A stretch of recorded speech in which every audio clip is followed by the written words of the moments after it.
গরমের দিনে এক গ্লাস জুস হলে কেমন হয় বলো? ঠান্ডা ঠান্ডা জুস কিন্তু গরমের দিনে অসাধারণ। এত অসাধারণ জুস যদি আমরা সহজে বাসায় তৈরি করে খেতে পারি তাহলে কেমন লাগে।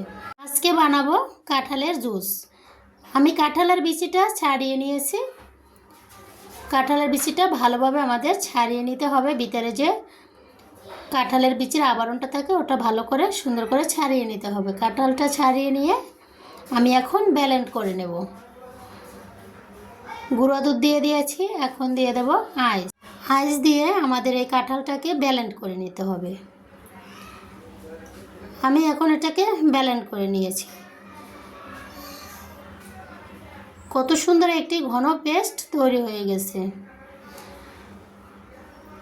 এখন অ্যাড করে দেব কিছুটা পরিমাণ লবণ। লবণটা দিলে টেস্টটা অনেক জুসের বেড়ে যায়।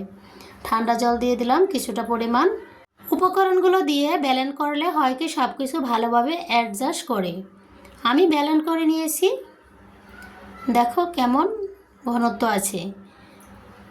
কাঁঠালের পেস্টটা আমার একটু বেশি ঘন আছে। এর সাথে এখন আমরা আরও কিছু পরিমাণ উপকরণ অ্যাড করে দেব।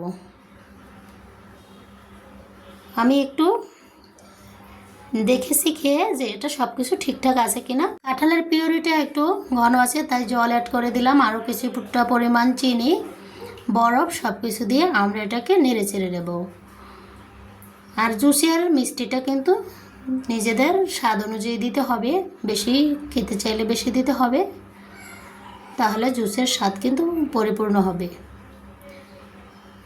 আমার স্বাদ অনুযায়ী সব কিছু দিয়ে আমি এখানে এটাকে মিলিয়ে নিয়েছি।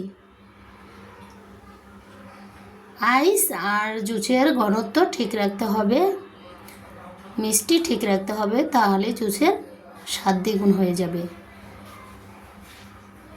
আমার সব উপকরণগুলোই ঠিকঠাক আছে। আমি এখন এটাকে তোমাদেরকে ঢেলে দেখিয়ে দিচ্ছি কেমন হয়েছে।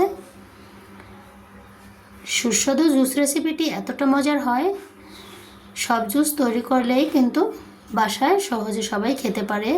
বাইরে গিয়ে ওরকম খাওয়া হয় না আমাদের, তাই খুব সহজে বাড়িতে আমরা এভাবে সব জুসেই তৈরি করে নিতে পারি।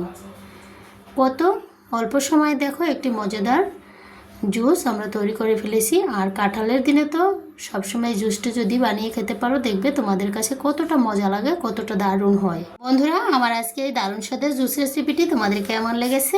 ভালো লাগলে অবশ্যই জানাবে। আর চ্যানেলটি লাইক সাবস্ক্রাইব করে বেল আইকনে প্রেস করে দেবে নিত্য নতুন ভিডিওগুলো পাওয়ার জন্য। এই যে দেখো আমি আমার ছেলেকে দিয়ে দিয়েছি, সে খেয়ে কিন্তু দারুণ বলতেছে। আবার তোমাদের সাথে কথা হবে অন্য কোনো রেসিপিতে, অন্য কোনো ভিডিওতে। সবাই ভালো থেকো, সুস্থ থাকো।